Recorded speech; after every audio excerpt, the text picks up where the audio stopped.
ายดีแล้วก็สวัสดีทุกคนดีกำลังจะตามพักชมนะยินดีต้อนรับสู่ซองอาคาน้อยวันนี้อยู่กับเพื่อนคำซีคือวันนี้จะพาทุกคนเข้ามาป่าแล้วก็มาสอกหาผลไม้ป่าเนาะกินกันเนาะก็ช่วงฤดูเดือนพฤษภาเดือนมิถุนาแบบนี้จะมีผลไม้ป่ากำลังสุกเนาะเดี๋ยวไปตามหากันนะผลไม้มันยังเห็นไว้แล้วแหละ มะไฟเนาะ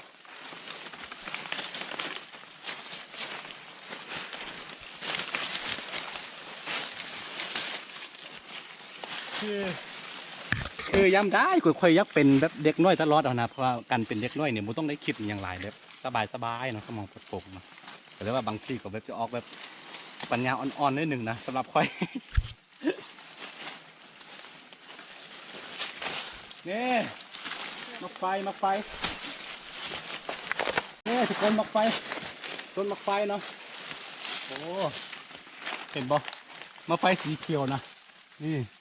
แล้วตอนนี้เอาชิขึ้นไปก่อนขึ้นปีนขึ้นไปต้นไม้บวกกับธรรมชาติผมนะต้นไม้โคตรใหญ่อยู่พี่นะดิตะกล้องขึ้นไปโอ้โหสุดยอดเลยโอเคตอนนี้เอาชิบปล่อยแล้วครับขึ้นก่อนเอ้ยกินมักไฟ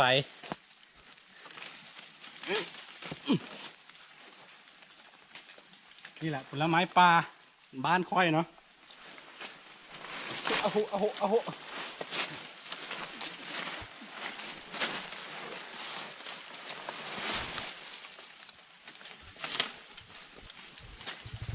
เป็นตกลงไปในพุ่นเรือชื่อมิดตรงมด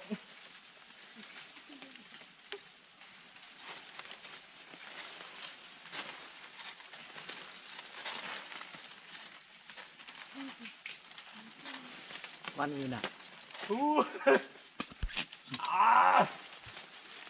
โอ้ส้มพด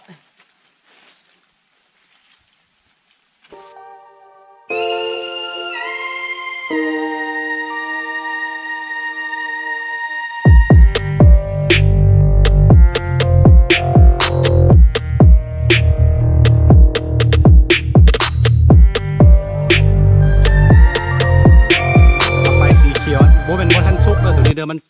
ถึงว่าจะสุกมันจะเป็นสีเขียวๆแบบนี้เขาเอิ้นมาไฟสีเขียวเนาะโอเคตอนนี้จะเก็บเอาแล้วก็ทิ่มลงไปคนเอาไปให้คนที่อยู่ข้างหลังเนาะฮะตรงบอกว่าเอาธงไหม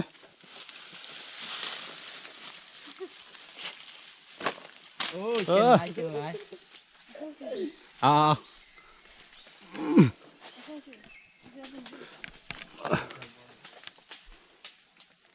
นี่ทุกคนตรงดีๆไหม2 คนผมบอก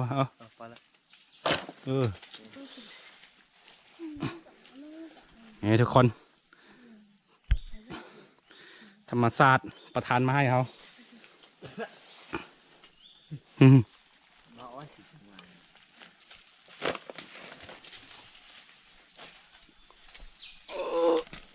พอเก็บสำนี้ก่อนมีหมดเลยโอเคลงไปก่อน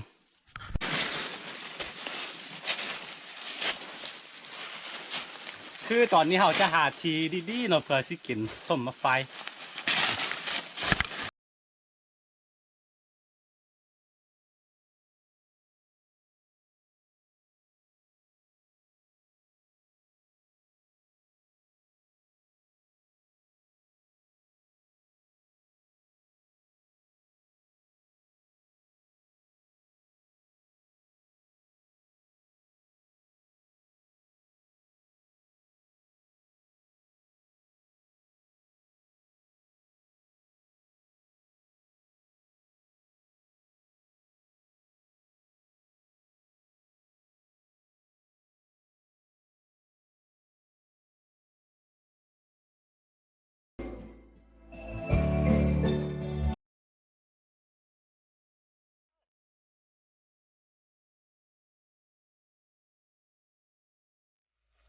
นี่คือหน้าตาของมะไฟเขียวเนาะเขาจะปอกเบิ่งข้างในว่าจะเป็นสีแบบใดเอามาพี่ตะกองคือเวลาสุกก็จะเป็นสีอันนั้นเนาะจะเป็นสีเนาะเปลือกมันโอ้เป็นสีนี่เนาะมันยังบ่สุกเถอะ ใกล้ๆสุกละนี่โอ้ยเดี๋ยวคนเอาสิลองซิมก่อนนะ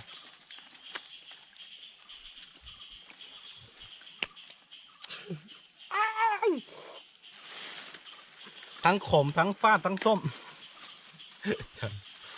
นี่ทีมงานเราสองสามคนเนาะกินคือที่จริงเขาไม่ได้มักและกินตัวนี้เนาะจะมาทำอย่างอื่นแต่ว่าเห็น สุดยอดความต้ม เห็นต้นมะไฟแล้วก็เลยทายไปนำบวกกับต้นไม้ใหญ่ๆข้างหลังนี่เนาะโอ้โหสุดยอดเลยใครสัมผัสแต่ละคนไปเลย เป็นยังไงรสชาติของมัน ส้มฟัดหวานทั้งหวานทั้งคมเลย น้องเลยนี่คืออู้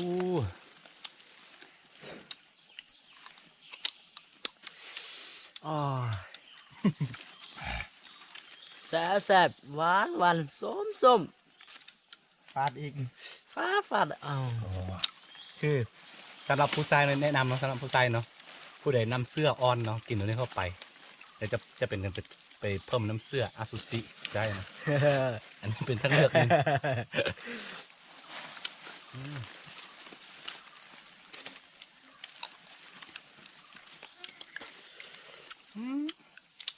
อายุนิวเชน เนาะ อายุนิวเชนยกหัวดุมเกี้ย แล้วก็คือเอารวมๆแล้วเปลือกมันแสบกว่าเนาะเพราะว่าแกนของข้างในมันยังไม่ทันสุกเลยกินตัวนี้แสบกว่าอ่า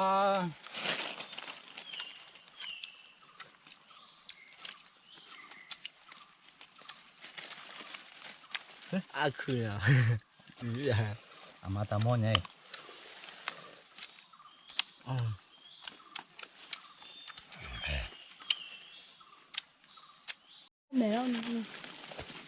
คือตัวนี้ให้ใจทีมงานกินก่อนเนาะกินรสเนี่ยจากกองเขาคือเปลือกตัวนี้เนาะเวลาสุกๆมันนะเอาเปลือกตัวนี้ไปดองไว้แล้วก็มันไปใส่น้ำตาลนะมันจะออกโอ้แซ่บหวานๆโอ้ยมีแมงอันนี้หลายมียุงเนาะคือสิ่งที่ระวังเวลาเข้าป่าเนาะในฤดูนี้อ้อยสิ่งที่ระวังในฤดูนี้เนาะคือยุงเนาะใครยุงใครปลานั่นแหละคือบต้องย่านอดตายดอกเวลาเข้าป่ามาแต่ว่าเขาจะย่านตายย้อนไข่มาลาเรียไข่ปลานั่นน่ะเพราะฉะนั้นเวลาเข้าป่าต้องเอายามานำยาอุดยุงให้ทีมงานกินก่อนคือเอาง่ายๆพามาติดอยู่ป่าอยู่บ้านค่อยนะเป็นเดือน2 เดือนนี่บ่ตายแน่นอนเนาะถ้าเป็นคนพื้นที่อยู่บ้านค่อยเนาะเพราะว่าเกือบ 90%เนาะเกือบ 90%ได้รับพืชได้รับชนิดอยู่ในป่าเนาะคนชาวบ้านชาวเขาเขาหูว่าอันใดกินได้อันใดกินบ่ได้อะนะมันเป็นข้อดีอย่างหนึ่งโอ้ทำกลางบรรยากาศฟังเสียงนกเสียงหนูต้นไม้ใหญ่โอ้โหพี่น้องเอ้ยอ่อนซอน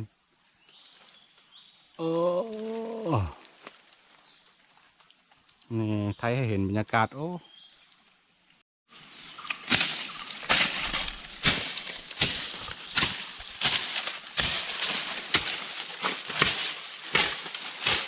คือต้นอันนี้เนาะนี่คือต้นหวายโบ้ยหวายอายุเปลือกตัวเสื้อไปนะลืมกันเนาะลืมภาษาเราตัวเองนะเดี๋ยวตัวนี้เรากินได้เนาะตัวนี้แบบมามองพี่ตัวนี้แบบบ่มีข้าวกินลงปลาเนาะตัดกินได้เลยสบายกินยอดมันเนาะกินข้างในมัน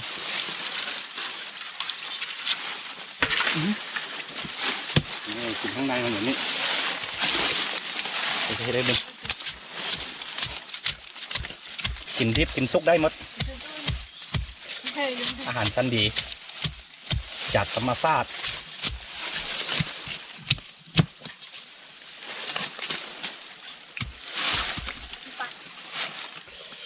นี่ทุกคนเลยนี่แหละการใส่ชีวิตอยู่บนนอกมันนะคือการเข้าป่ากับบ่หมายเข้ามาศิลาสักอย่างเดียวเนาะต้องแบบนะได้ประโยชน์หลายๆอย่างเรียนหูแบบเผื่อคนในเมืองเขาเบิ่งอยู่เนาะเผื่อคนในเมืองถ้าเป็นคนมันนอกยังห้าวยังค่อยนี้ก็ อาจจะหู้อยู่แล้ว แต่ว่ากรณีคนมันนอกคนในเมืองที่บุเคยอยู่ในป่าในดอยนะเนาะกรณีลงป่าบังเอิญไปลงป่ากินตัวนี้ได้เลยดิบซุกได้หมดนี่นะทุกคนรสชาติมันจะออกหวานมัน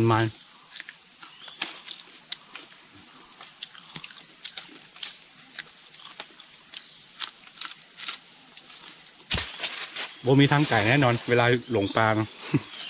แล้วสำหรับคืนก่อน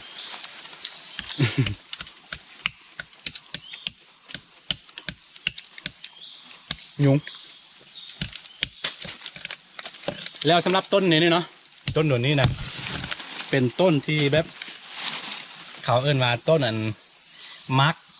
ต้นมาร์กอันพระเจ้าห้าตานะมันเวลาตัวแกนมันนำเวลาซุกมาแล้วมันจะล้นลงมาแล้วก็เราสามารถทับเอาตัวคล้ายๆคือเม็ดมะทั่วดินเนาะกินได้มันตัวนี้เนาะต้นตัวนี้เขาเอามาต้นพระเจ้าห้าตาแล้วนี่ซ้ำอันนั้นเลยความใหญ่ของมันนั้นนี่เป็นห้าของมันนะ5-6 วาเนาะสุดยอดความอุดมสมบูรณ์ธรรมชาติบ้านค่อยเนาะรอให้ทุกคนมาเยี่ยมมาชมเนาะแต่บ่ให้มาตอนนี้ รอให้ประเทศเปิดรอให้โควิดหายก่อนเดี๋ยวทุกคนมาเที่ยวได้เนาะบ้านของเขาไปต่อเป็นโลกป้าต่อตอนนี้ทีมงานของเรามาได้4-5 คน3-4 คน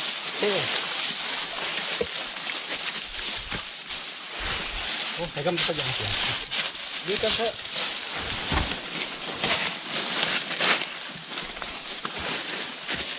มักไฟแดงนี่ก็ไม่อันนี้ขึ้นมาไฟแดงนะยังอ่อนๆอยู่ยังสุกดีเลยตัวนี้ยังบ่สุกดีจำเจียวกินแซ่บจำเจียวกินโอ้บ่ให้ว่าเลยความอร่อย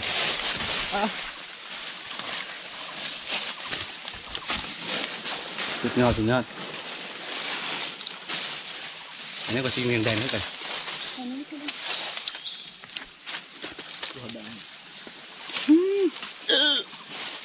เอ้ยดูสิ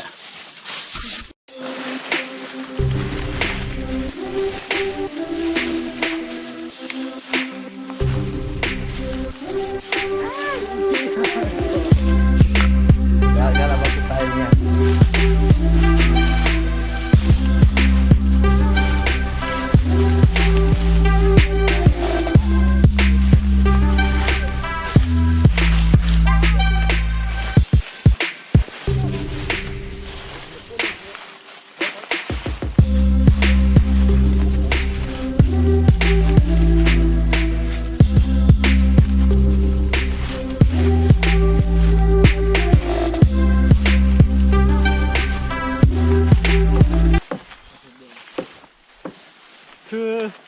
คือคลิปนี่จะเป็นคลิปการเดินป่าแล้วก็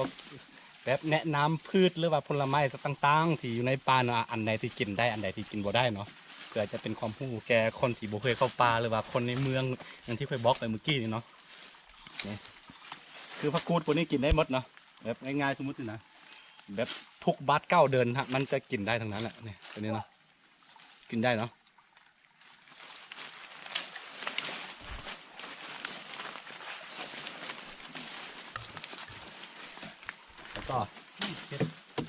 แล้วก็นี่คือตัวนี้ก็กินได้ด้วยกันเนาะ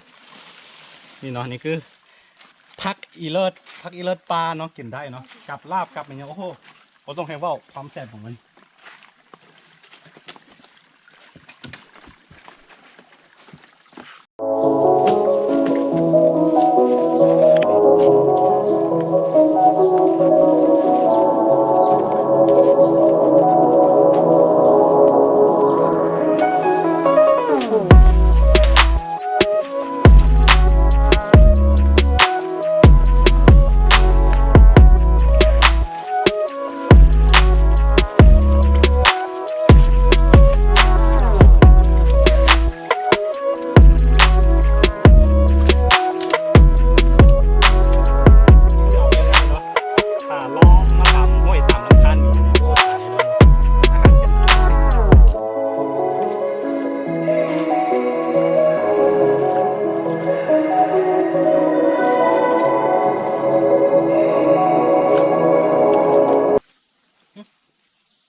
วิ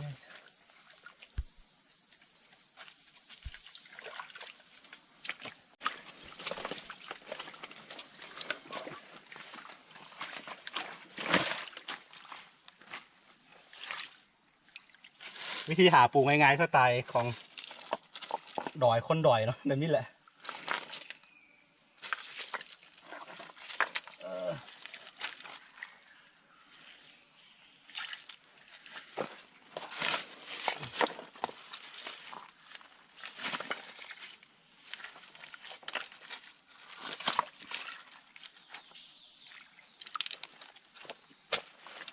ไม่มี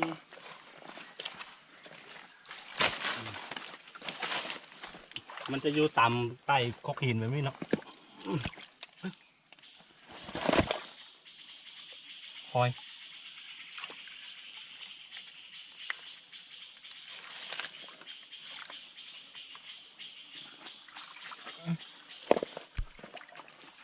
ตรงนี้บูหัวเป็นหอยไปยัง โอ้ยไอ้จริงเหรอมียังพวกนี่เป็นเล็กเนาะบูหัวเป็นเล็กไปยังเนาะนี่เนาะเนี่ยจะมีเล็กอยู่พี่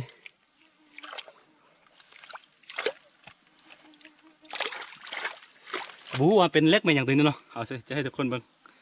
นี่เนาะเป็นเล็กบูว่าเป็นเล็กแล้วเป็นซืนเป็นไปอย่างเนาะเป็นสีนี่เนาะเพราะว่าอาจจะเป็นแบบเตกี้อันนี้จะเป็นสมัยสงครามนะสมัยสงครามจะมีแบบทีของชนอันนั้นเนาะหมู่บ้านห้างแล้วมาหมู่บ้านเก่าของชนเผ่าเย้าชนเผ่ามงเนาะก็เลยมันจะมีเล็กพวกนี้เนาะบูว่าเป็นเล็กไปอย่างผู้ใดฮู้ก็บอกได้เนาะนี่เนาะนี่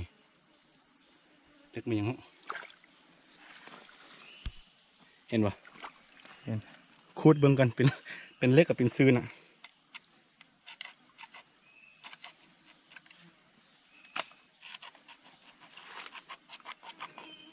เนาะคือสิบเป็นเล็กเนาะเพราะว่ามันจะอ่อนๆน่ะ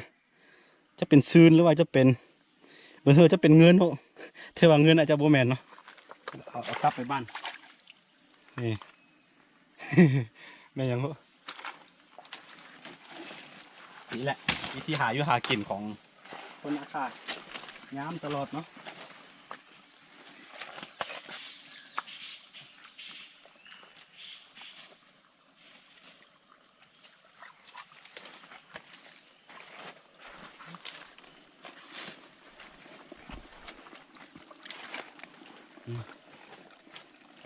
นี่คือเป็นมักไม้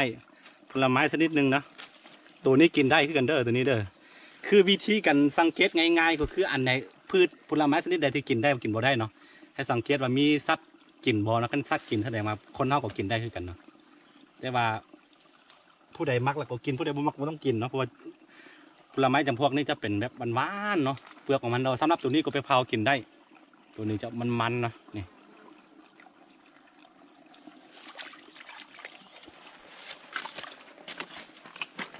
เดินไปเลยแล้วจะแนะนำแบบหลายๆสิ่งทุกคนเฮ้ย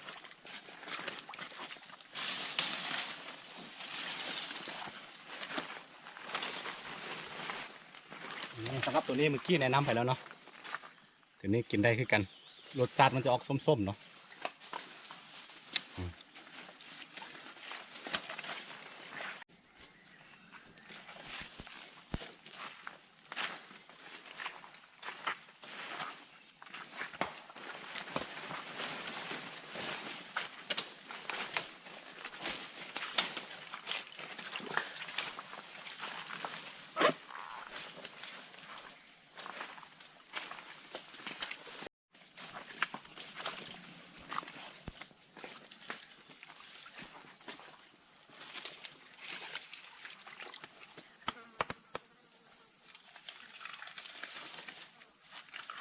เมื่อกี้เห็นนั่นกบกระโดดเข้าไปแต่ว่าบัวมันไปทางไหน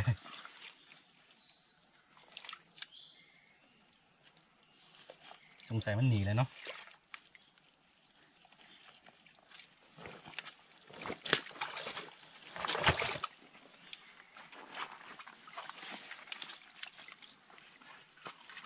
คือเวลาแบบจก จกหูปูหูปลามันยังต้องระวังแบบพวกจำพวกงูเนาะงูปลากันมาจำพวกงูที่กินปลานะมันบ่มีพิษหรอกแต่ว่าเผื่อไว้สำหรับคนที่แบบย่านงูเนาะ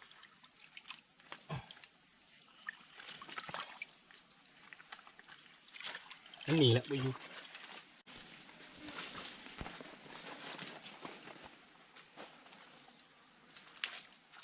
ประมาณนี้แล้วทุกคนสำหรับคลิปนี้เนาะรสชาติแดงๆกับตัวนี้อีกโคตรใหญ่ผู้ใดมากินส้มมากินเปรี้ยวเนาะตัวนี้แหละตอบโจทย์โอเคทุกคนสำหรับคลิปนี้ก็ซิมีประมาณนี้เนาะคันผู้ใดมักแล้วก็อย่าลืมกดไลค์กดติดตามซองอาคาน้อยเนาะเพราะว่าจะมีเรื่องราวต่างๆกันใช้ชีวิตอยู่ป่าหรือว่าการ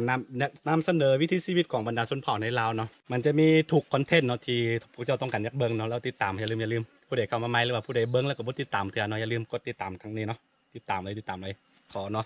โอเคแล้วเจอกันใหม่ในคลิปหน้าสำหรับคลิปนี้ไปก่อนเนาะบ๊ายบายดี